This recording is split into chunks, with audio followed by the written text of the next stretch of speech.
my pleasure to welcome you all to this Middlesex County Chamber of Commerce Legislative Leadership Series event featuring House Minority Leader Vin Candelora, sponsored by Cronenberger and Sons Restoration. We are thrilled that you can all join us today for this important event and look forward to a great conversation with Vinny on a number of fronts. Before turning the program over to Chamber President Larry McHugh, I do want to note that we have a few questions that have been submitted in advance, but if you have a question that you would like posed, please enter it into the chat portal or the Q&A portal, and we will do our best to get it into the conversation.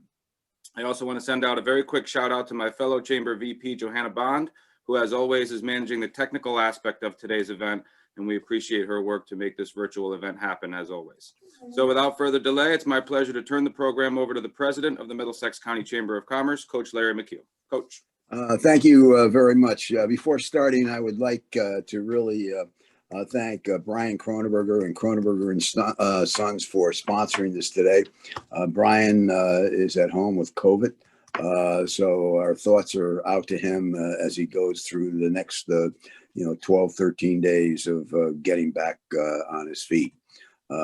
Just another example of what's happened as far as our region, the state of Connecticut, our country, as far as this COVID epidemic that's impacted everyone. Again, Vin, I want to thank you for being with us here today. More importantly, I want to thank you, since I'm an old Northford resident, I want to thank you for basically your longtime strong support of the business community. You've been out there all the way, you replaced Bob Ward, and you've been there for constantly, a supporter of business. And for that, I think all of us in Middlesex County are very, very grateful. So it's not an individual that just at election time comes out and says, I'm pro-business, you got to vote for me. Vin Candelora is pro-business 365 days a year.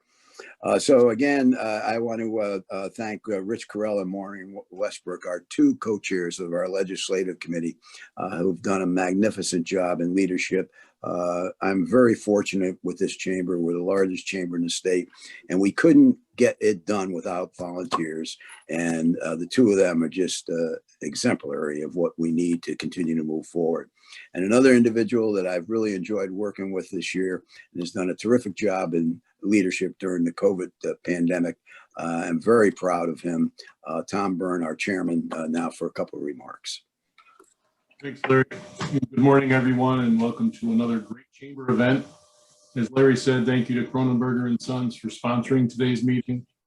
They have been outstanding chamber supporters for many years, and Brian, I've known for many years, been an active member of the chamber team going back when I started. So thanks to Brian and his team for sponsoring today. Welcome to State Representative Vin Candelora, who's joining us today.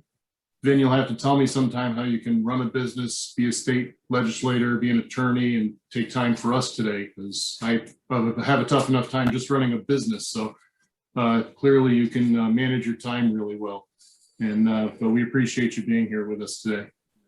And now I will kick it over to Rich Carella and Maureen Westbrook, who are our fantastic legislative committee co-chairs. They do a great job, and I'll kick it over to Rich. Thanks. Thanks, Tom. Good morning, everybody. Good morning, Representative Candelora. Good to see you, Vin. Morning. Quick shout out to Brian Cronenberger. Brian, hope you're watching. Get well soon. We're all thinking about you. This is the fourth of our legislative leadership series events throughout the year. Starts out with our legislative delegation in January. We had Speaker of the House, Matt Ritter, Senate Majority Leader Bob Duff, and we're welcoming this morning Representative Vin Candelora. Good to see you, Vin. Our final legislative leadership event will be on April 29th at 8 a.m. with Senate Minority Leader Kevin Kelly. So make sure you put that on the calendar and join us for that. And big shout out to Jeff and Johanna for putting these together. We were talking before the start of the event about how we've been doing this for a year now. And, you guys make us all look good on the screen. So thanks for that. I'm going to turn it over to Maureen now. Great. Thank Rich. And it's indeed my pleasure to officially introduce Representative Candelora, who serves as the House Minority Leader for others on the call here today. On behalf of myself, the Legislative Committee, and all of our Middlesex Chamber members, we want to welcome you and thank you for joining us here again at the Chamber, albeit this time as a virtual event. While you've been with us at many other Chamber events through the years, this is your first time as part of our Legislative Leadership Series in your new role as the House Minority Leader. Vinnie proudly serves the 86th District, which includes the towns of North Branford, Guilford, Durham, and Wallingford, currently in his 8th term, and was the unanimous choice to serve as leader of the House Republican Caucus. Vinnie's not only a leader in his caucus, but he's earned the respect and cooperation of his colleagues throughout the General Assembly. I've had the pleasure to work with Representative Candelora through the years, and I've always found him to be open and accessible and willing to listen, real strengths of any legislator. He's always ready to provide a practical, reasonable perspective and to try to find solutions. Vinnie, as was mentioned, he helps two family-owned businesses that he's running. So he brings a great perspective to his work in the legislature and truly understands the impacts of the legislators' actions on businesses. Beyond his legislative role, Vinnie has a long record of community service. In addition to his service in the House, he served 3 terms as on North Branford's Town Council, including one as deputy mayor. He also supports a number of civic organizations, volunteered his time over the course of many years to support a number of community events. And I know I was at one with Boy Scouts, and he's got kids going through that, and he's invested in all those things for the community there. So always great to see that. He's been a longtime supporter of our chamber, from our legislative events to our candidate forums, division meetings, and more. And we very much appreciate you joining us here today. So it's my pleasure to introduce Representative Candelora, and we invite you to make a few remarks as you start off here, on your new leadership role, your priorities this session, thoughts on where we'll go with the budget process, and specifically around the COVID dollars, and your expectations as we come into the last leg of the session here, certainly, and anything else you might like to add. And then, as Jeff said, we'll open it up to some questions that we've compiled based on our public policy agenda, and then see what the members on the call have. So with that, floor is yours, Vinnie. Thank you so much. Thanks, Maureen. Thanks for the kind words, and thank you everyone for having me. You guys certainly are the best run chamber, I think, in the state. And I do appreciate these forums because, a lot of ideas are created out of the Middlesex forums and also die through the Middlesex forums because legislators get a perspective that I think is important to businesses. As Maureen said, this is my first term as the House Republican leader.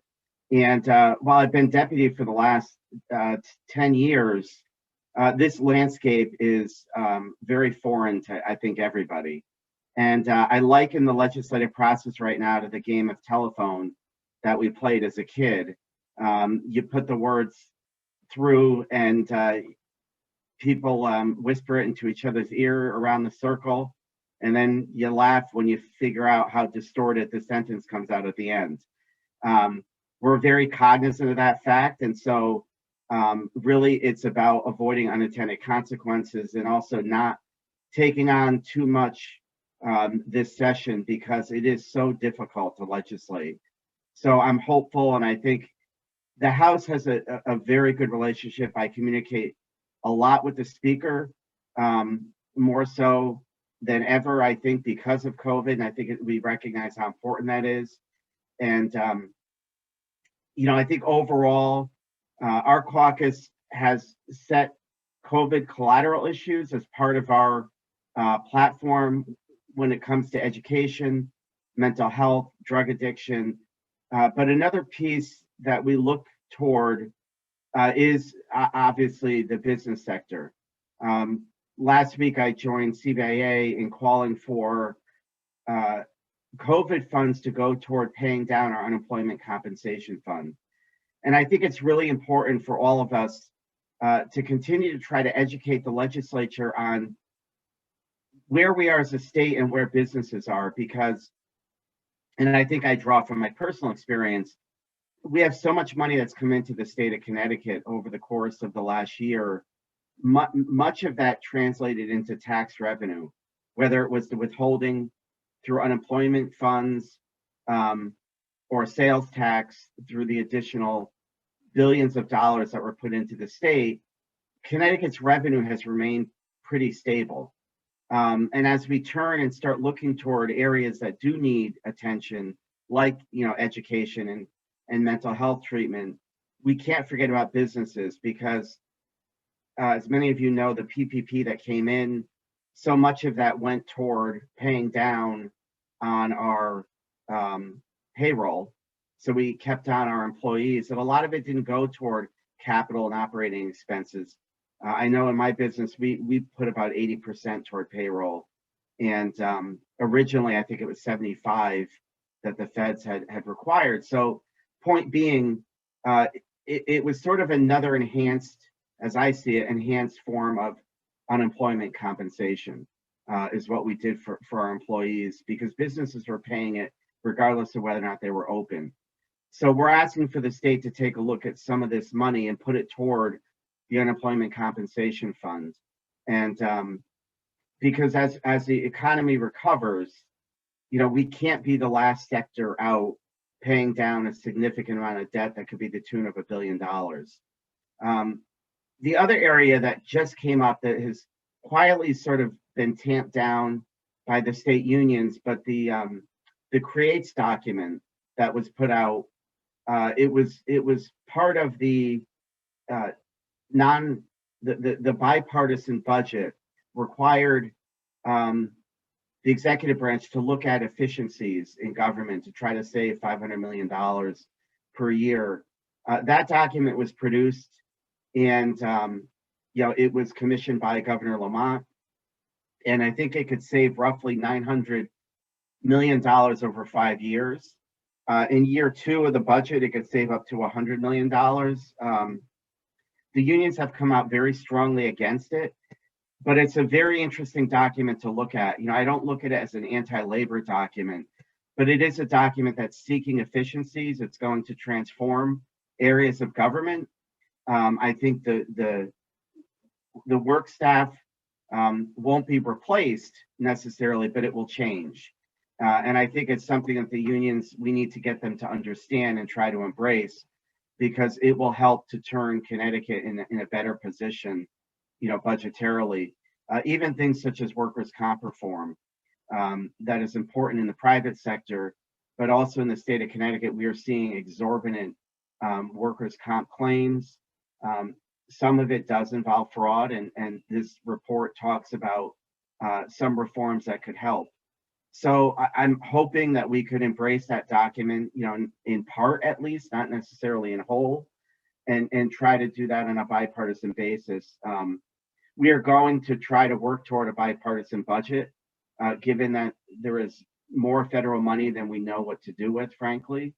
One of the things that I want us to be cautious of is to not create more programs or increase funding to programs that will cause overall us to have a cliff 2 years from now, because all this money needs to be spent in 2 years. It will go away in 2 years.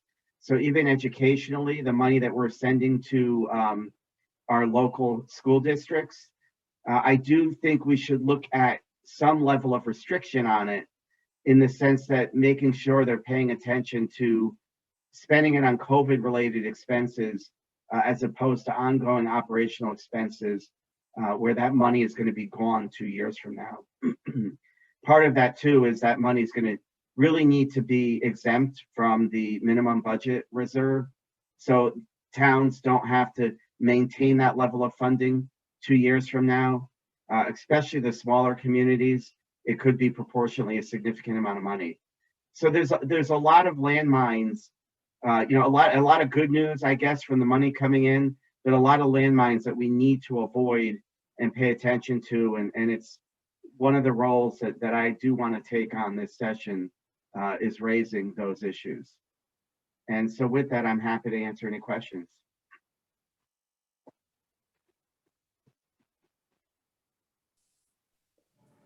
Great. I guess I'll start out. Good morning, Vin. Thanks for joining us again, and good comments. You know, let's stay on the COVID topic for a moment. And you know, you talked about unemployment comp. That's certainly a big issue with us as well. Always has been. And the CREATES document, I think, also is something in line with where our thinking is, especially when it comes to, you know, helping transition from government funded programs to perhaps non-profits, and helping them serve the community that the state has traditionally served. So I think those are in line with our thinking. Are there any specific proposals that you plan to absolutely oppose because they do burden, businesses? Those are things that some of the things you support, but is there anything out there that you say, we can't have that happen at all? Yeah, I mean, there's pretty much so many bills that came out of labor. Frankly, I just think need to be opposed. I would also not only say, not only should we be tamping down a lot of that bad legislation that either attempts to micromanage business or even on the state side, create more government workers, like the PCA movement that we're moving toward, sort of switching that whole structure. I think all of those things are quite dangerous right now in a time where things are a bit volatile. And I would just say overall that we need to focus on, frankly, some of the programs that I think were dangerous that we passed. So rather than opposing legislation, our colleagues need to start looking at, for instance, paid family medical leave. It is an unmitigated disaster. I had asked for that program to be delayed by 6 months. It's no secret I don't like it, but we need to get it right. And so what's pretty appalling right now is we have 40% of our businesses that have not yet even signed up. We have the state of Connecticut that has not yet even signed up. They can't even take the payroll deductions yet. What bothered me about that was all along when I was working with FMLA on this issue, I was told employers cannot retroactively take the money out of an employee's pay, that if they don't register on time, they need to eat it, and it's the employer's responsibility. Well, lo and behold, the state of Connecticut fails to make the deductions, and now paid family medical leave does a 180-degree switch and says employers can retroactively take the money out of the pay up to 1%. That's sort of that kind of philosophy where we're more loyal to the state of Connecticut than we are to our business community is disturbing to me. And it didn't get much fanfare, but there's a few problems with it. The statute doesn't even define how you could take it out retroactively and to what degree. So they set it at 1% right now, and they were claiming it was only for the first quarter. But now we're not so sure about that, and maybe it could be retroactive for an entire year. So for our employees, that's not really great policy, and certainly doesn't create a good relationship with the employer if the employer is going to come in December and retroactively dock everybody 2%.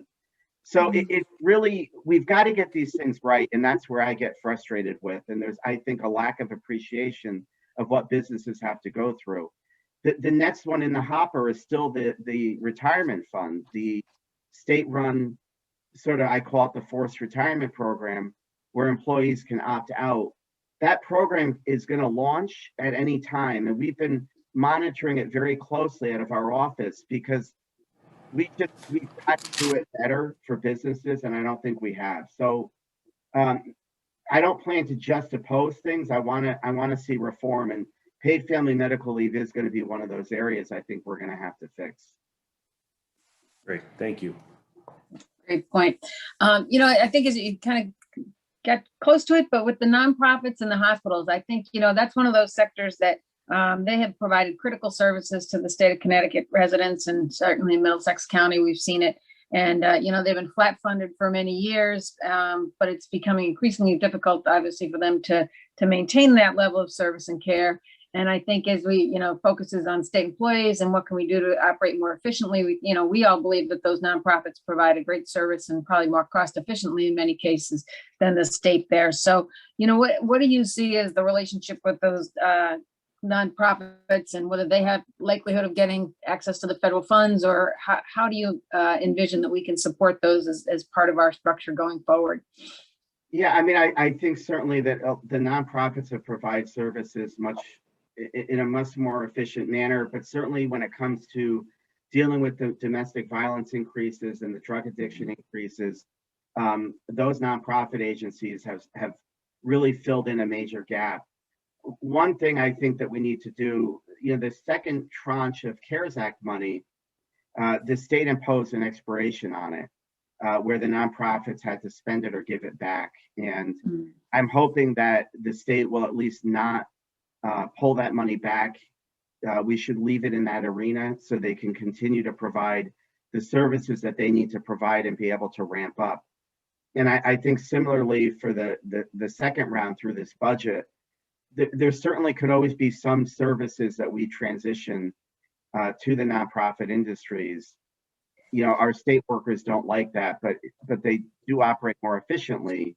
But I think we should be looking toward, with some of this COVID money, is putting it toward capital. And I think that way we need to fortify buildings. There's certainly a capital improvements I think any of our facilities could use, but also like nursing home, for instance, maybe they need a better ventilation system, you know, a better entry system, and how to mitigate against COVID. It could be a long time coming before we see us go back to normal. So if we put money toward the capital expenditures, it helps the construction industry. It does not create a cliff. But the last piece is they certainly do need increases to their funding just to support their employees. You know, one of the problems created with the state is obviously the aggressive increase to the minimum wage and the lack of financial support that went along with that for the nonprofit industry, let alone the private sector. And it's becoming a problem for them because as their employees get more money, they're dropping off of state-funded services. And so now you're seeing nonprofits needing to look toward supplying healthcare insurance for their workers because they no longer qualify. So we have a transition that was set when the minimum wage was increased, and we have to recognize that transition that the state of Connecticut needs to help these businesses, you know, as it rolls out to the $15.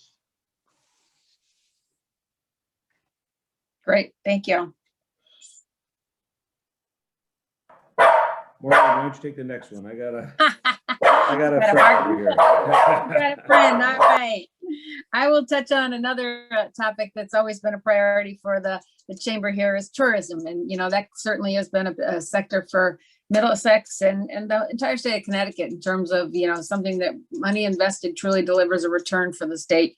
And obviously that sector has been tremendously hard hit with COVID. And so, you know, what do you envision the General Assembly doing to help support a comeback in tourism? And specifically, you know, are there being able to use some of the federal funds for some of the kids museums and things like that, Kid City in Middletown, Stepping Stones, Norwalk, other places that have been shuttered through this process and really need something to jump back? Yeah, I think that industry is ideal to use the COVID money because, you know, it's an industry that you don't foresee them needing the additional support 2 years from now, but they sure the heck need it over the next 2 years. So we would not be creating a cliff if we had a program that propped them up over the next 2 years. And I think it's necessary. We do have a bill that I co-sponsored in Commerce that was giving a portion of the hotel revenue to the tourism industry. But I do think whether we do it that way or just do it with a straight out grant, I think it's critically important because that will, you know, sadly, but that will be the last industry to recover. If you're not outdoor, anything indoor is going to be very slow to recover. And just with my business being in the recreation field, you know, we have almost zero indoor activity any longer. I think we're probably, if we're selling 5% of what we were, I mean, it was that dramatic. So I do think it's important to continue to prop them up.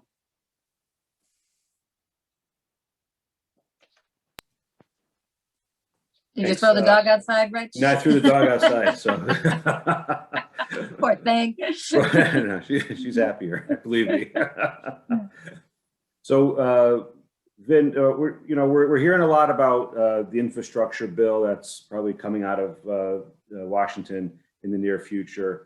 What are your thoughts about how, you know, we in Connecticut can encourage, you know, additional work on the infrastructure that's, you know, necessary, you know, to keep the, you know, Connecticut moving? there's a lot of projects and programs that are kind of in the hopper. What can the legislature do to make sure that those funds are used to really, promote Connecticut and its workforce and its infrastructure needs? I think the first thing that we have to do, which we're not talking about, is balancing the special transportation fund. I don't like the TCI program because it's essentially, creating a gas tax at a regional level and having regional distribution of that money. I think we need to first focus on the special transportation funds. And, one of the areas we could continue to do, which we did, we started it with the budget, the bipartisan budget in 2017, was to begin to, transfer car tax sales into the fund to help prop it up. Additionally, I think there are other sales taxes from the sale of auto parts and things of that nature that we could transfer into that fund to prop it up. With the gas tax increases over the last couple of months, I mean, that's certainly going to help it become more solvent, but then start returning our employee costs, the payroll, the fringe, out of the special transportation fund and back into the general fund, which is where it was in 2008. I think that is the most important thing that we could do to start out this year, is once and for all, let's fix the special transportation fund. Even if it creates a little bit of a deficit in our general funds, we need to prioritize that, because we sort of bite around the edges and we never get there. And proposals like the truck gas tax proposal that's on the table right now, regardless of how anyone feels about it, it's unworkable. And we have yet to figure out a solution of how that tax could even be collected. So I think we should, if we could fix this STF fund first, that will help with the entire debate and the entire funding process. The second piece for the infrastructure is, I do think we need a transit authority to start prioritizing our projects. We need to look at our bridges going from New Haven into New York, because our rail service has slowed down so much because those bridges are so old. And those are the economic engines that we should be focusing on. Politically, I think our transportation fund has been too politicized. So we see projects that are funded because of what a particular legislature wants versus what's best for the state of Connecticut. So we saw, like, I served in the bond commission. We did the Wallingford to Springfield train line, and I voted against it, which probably wasn't popular. But the focus in my mind should have been New York to New Haven. If we can't do both, we should be prioritizing and picking one. And I think it would be better to take it out of the politics and put it into a transit authority to make those decisions. Makes a lot of sense. One of the things that we always talk about is workforce development. And obviously, for a state to truly reach its potential, got to support education programs, business partnerships, to ensure a reliable workforce and a talent pipeline. Do you see an opportunity for that being one of the things that might be supported through the federal funds, or other programs that might come out this year that kind of continue to reinforce that, so that we can have a workforce that's ready as the economy starts to rebound here? Yeah, I do. One of the areas I continue to try to push, and I think it's getting more and more broad support, is the technical training for our high school. We have our tech schools, but we also have students that are in our public schools that aren't necessarily going to go to college. And so places like Wallingford did a good job of connecting with our advanced manufacturing and trying to develop a workforce straight out of high school. And I think we need to continue to work toward that. I look at, the government should be more of a facilitator of that process, because the private sector really wants to do it. And we need to help figure out how to facilitate that. The little things like the capstone projects that we do at the high school level gets kids into the manufacturing fields. And I've seen that, especially in Wallingford, I've seen kids participate in those capstone programs. But certainly on the college level and our community college level, we should continue to be partnering with them. And any chance we could use, the federal COVID money for that, I would certainly be supportive. Great. I agree. As a former Board of Ed member, it was always interesting how there were barriers for that instead of ways to facilitate it. It was always frustrating that, Right. businesses were ready to step in and there were limitations about what they could even do. So it's tough. Well, even we have one bill right now that we're trying to eliminate the barrier right now that exists for special ed children. Kids that are coded cannot go to our tech schools, which is crazy because, I hear anecdotally stories all the time that a child, say with dyslexia, that doesn't do well in an academic type setting, is phenomenal in the trades, but a student like that would be prohibited from getting in because they might have a 504 that the tech schools can't meet. And so we're trying to work with the State Department of Ed to eliminate that barrier for those kids. Sounds That's like very- important. That's Yeah. very important. Yeah, thanks. Yeah, That's the it's first great. that we've heard of that, and that's an Yeah. important thing to follow up on. So thank you for that. That certainly assists in the manufacturing sector. Absolutely. Can you speak a little bit about employer liability and employer liability protections? We have a lot of questions from our members all the time about, is there going to be any carve out or any legislation that protects them in the event of COVID related claims, especially as we're coming back into the workforce now? Yeah, that issue is getting more and more complicated. We did have a bill in judiciary that the House Republicans supported. That bill was killed. But I see it more of an issue now than I did, frankly, 6 months ago when we didn't have a vaccine. Some of the things that I'm starting to think about is that, employers,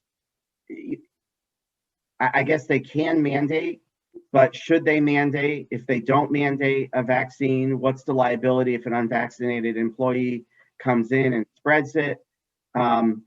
Once we get out of these EOs, there are some people, even on my side of the aisle, who believe we're starting to phase out. We don't need this, the 6 foot distancing rules, or we don't need the masks as much.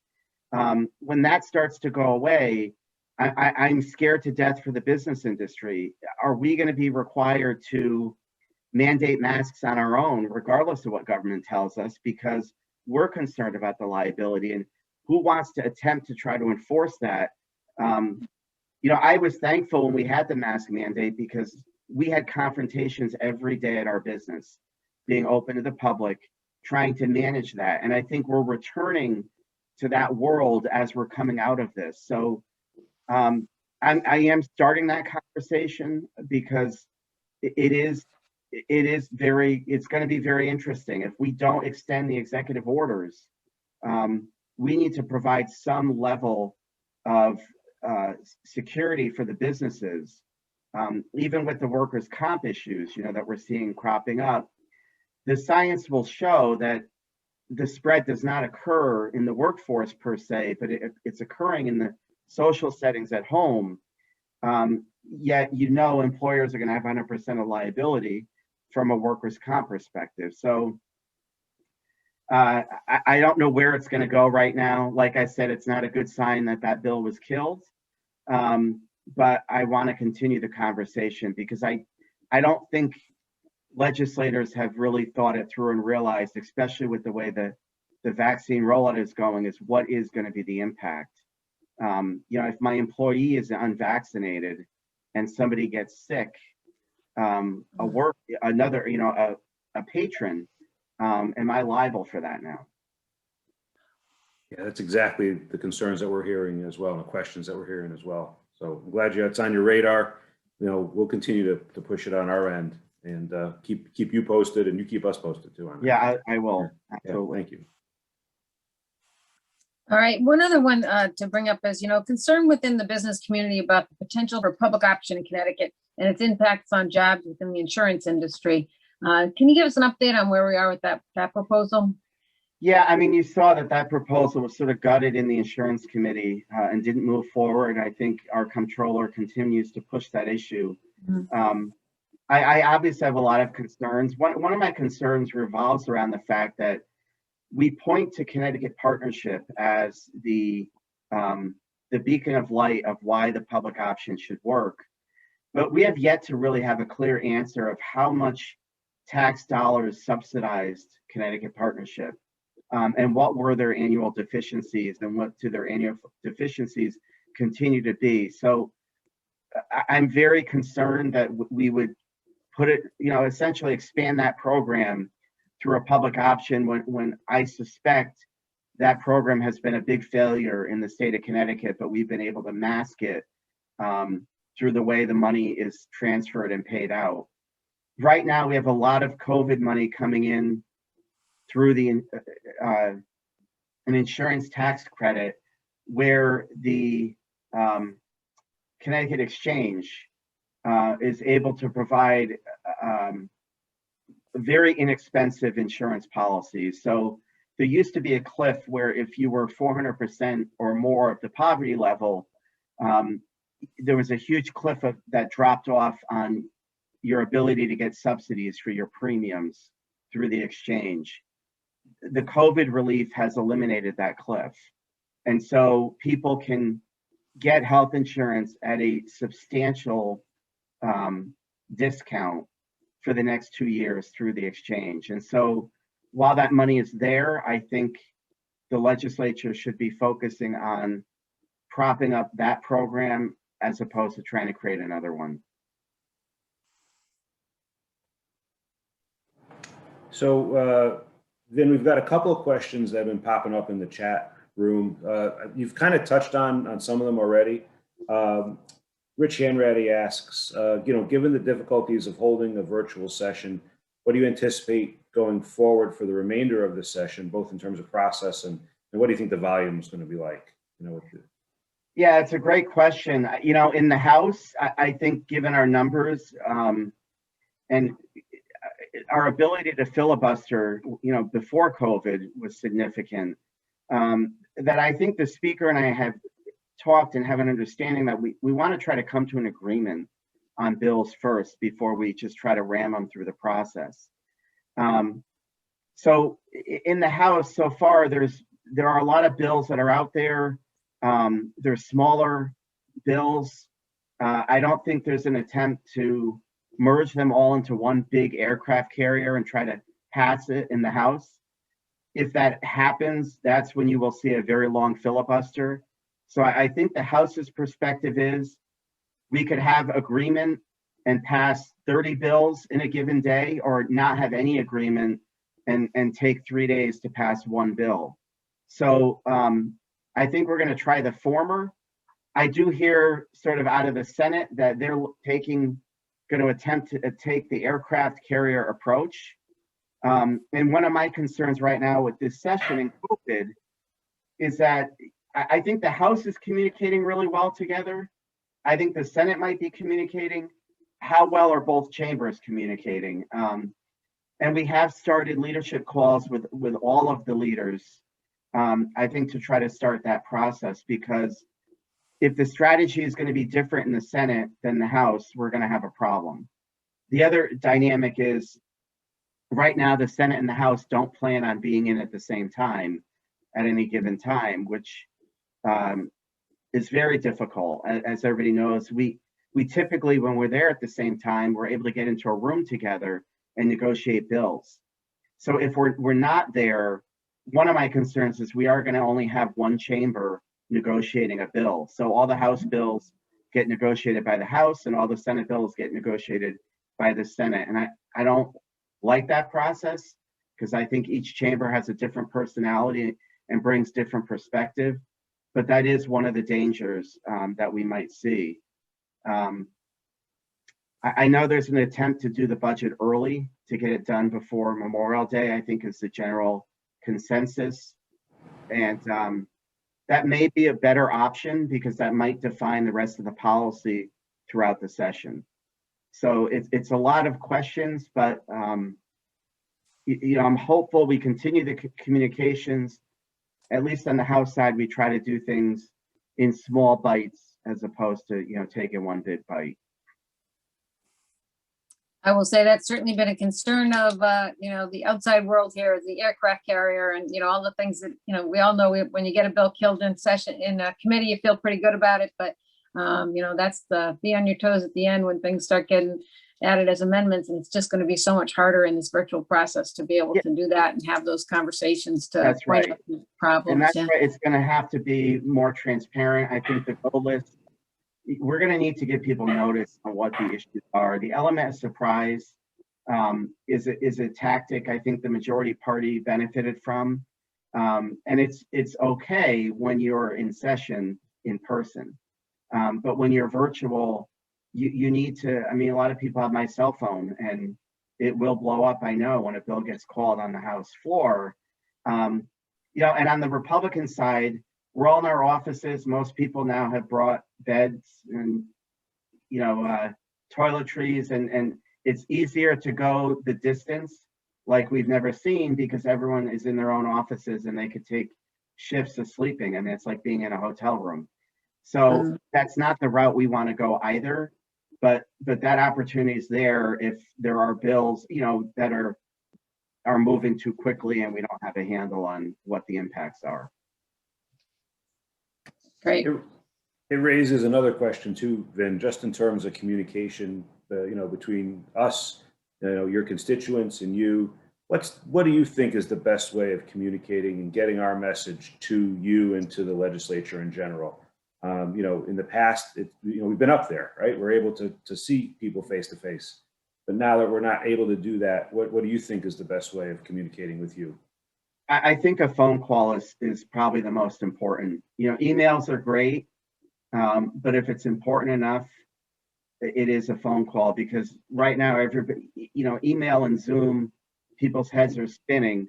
And the phone call is a quick touch. And then maybe if you need to schedule a Zoom to follow up, you could do that. But I do think it is critically important.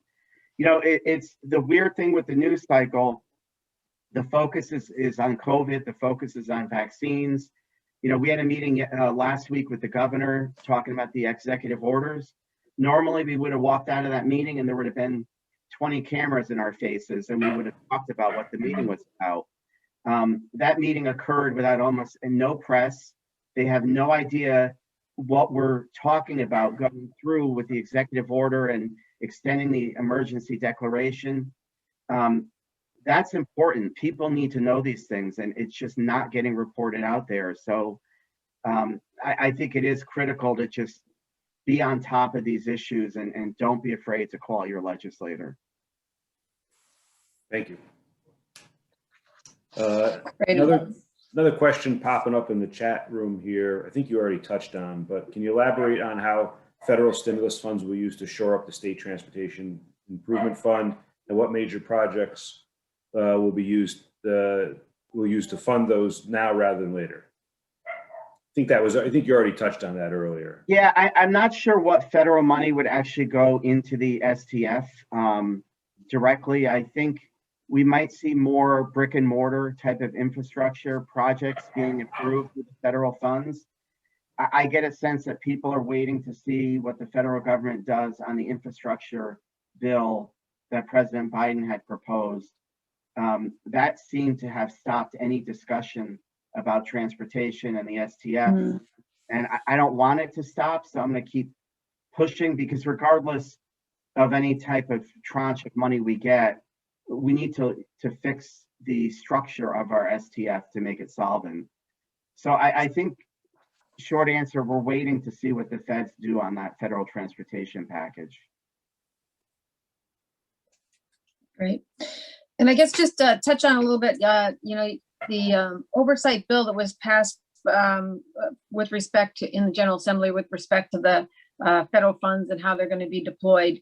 What do you see in terms of how either we as a chamber or the members of the legislature can be constructive in that process? Because it's almost like we have the regular budget to deal with this session and then that other piece there. And some would say when you have money, it's harder to wrap it up and get done than when you have none. It's easier to just say we don't have anything to work with. So Yeah. how do you see that playing out with kind of that second tier of funding, that process wise?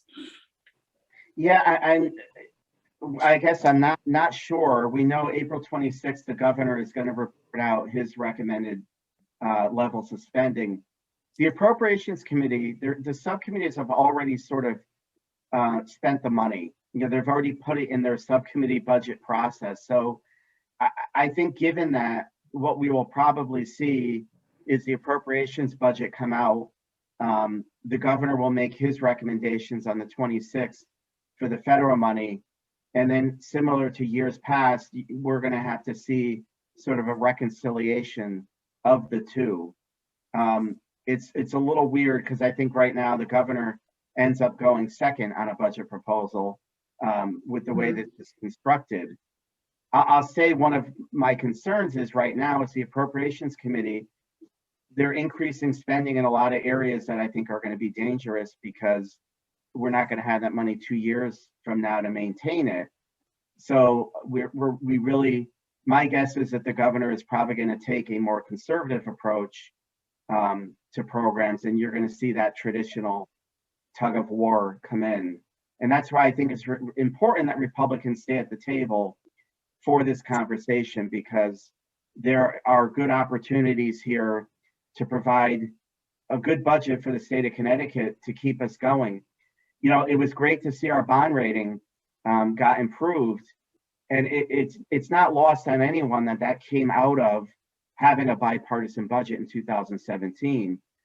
We all had to vote for things that we hated, and I think when we left, nobody was happy with the budget, and you know that's the way it should be. So I'm hoping that we could do that again, because that's when we put our best product out. Absolutely. Voices need to be heard there. One more question with respect to manufacturing. You know, one of the most impactful decisions we thought made early on in the pandemic was to deem manufacturing essential and to support that sector there. So can you give us a sense from your perspective as to the current health of this critical industry sector in our state? And how can the legislature plan to support that manufacturing this session and beyond that, quite frankly? Yeah, so I mean, I think overall, the state, the governor made a great decision in making manufacturing essential. You know, our family, we have a manufacturing business. We were able to continue without any issues at all. You know, I don't know the answer to the question. There are some sectors that have done very well in manufacturing, and there's others that are suffering. I think one of my concerns with the massive amount of federal spending that we're seeing is what is going to be the impact on inflation. And, you know, I know just in our industry, in the food industry, not just the food costs are skyrocketing, but our paper products are going up. Everything seems to be going up. In our family business, in the wire manufacturing business, our raw materials have increased dramatically, where we had to pass that increase on to our customers, and we are holding our breath to see if we're able to maintain the customer base that we've had. So I don't know if other people are feeling it, and this is sort of a recent phenomenon, like within the last 3 weeks, this conversation is occurring, that raw materials are just increasing so much that I think we need to be careful. So it's going to depend on what manufacturing segment. And with that, what worries me is I had a friend at the gym, his business is moving to North Carolina. And I don't know why that happened. It was like out of nowhere. He said, you know, he's up and moving, and I don't know if that's part of it. If they're seeing their raw materials increase, we didn't get into it, but now businesses are looking to find cost savings elsewhere. And so now electricity becomes a bigger factor, or rent becomes a bigger factor. So I think we're really I'm optimistic, but I really think we need to pay attention to what is happening coming out of COVID. Great point. I know we've heard anecdotally, certainly the construction industry, that you talk about goods and materials costs going up. It's just, you know, from even when bids are going out to when they're being able to deliver on the project, they're booming. I'm so. learning that just from the Eagle Scout projects. People are Oh, having trouble now. They budgeted them, and 2 months later, they can't pay for the project they budgeted for. So it's getting a little scary. yeah, absolutely. I guess we don't have any more questions in the chat. Anything we didn't ask you, Ben, that you'd like to share with us that as I kind of wrap up here? No, I think part of the other area just that we continue to talk about is education. And so when we talk about, the virtual learning world, I think a lot of parents, myself included, will talk about how rough it was on kids and it's not a great way to learn. But moving forward, we're really pushing, our caucus believes that if we're going to keep virtual learning, that we need to put some minimum guidelines around it and some parameters. But I think it could also provide some opportunities for our students, especially in the technical world. There are some expansions that we can do maybe to our curriculum that doesn't hurt the teachers' unions, but also could enhance education. So it is another area that we're taking a look at. That's a kind of innovative thinking we look to you for all the time. So appreciate that. Okay, well, thank you very much. Just a couple of things, then I will follow up. It's funny, last week we had a meeting with our East Hampton Portland division. And as you know, boating industry is very important for the Connecticut River Valley. We have a tremendous amount of boat dealers throughout the whole valley. And they've had by the way, record year. And they're having problem getting boats built right now because of the wood situation in some situations, and then just in general. And we have one of our manufacturers, a small mid-sized manufacturer, also mentioned exactly what you said, product. They can't get product. So they've got the customer, but they can't get the product to do the what they need to get to the customer. So you nail right on the head on that as we look forward. I think our manufactured sector is in good shape, but if they can't get product to move forward with the widgets that they need to supply, that will tie everything up. Also, I just want to mention how happy I am that you and Matt work so well together. I know there's times where you got to get out and be aggressive in both cases, but I know that you both have a great working relationship. As you know, I'm friendly with Matt, and I through his father, really.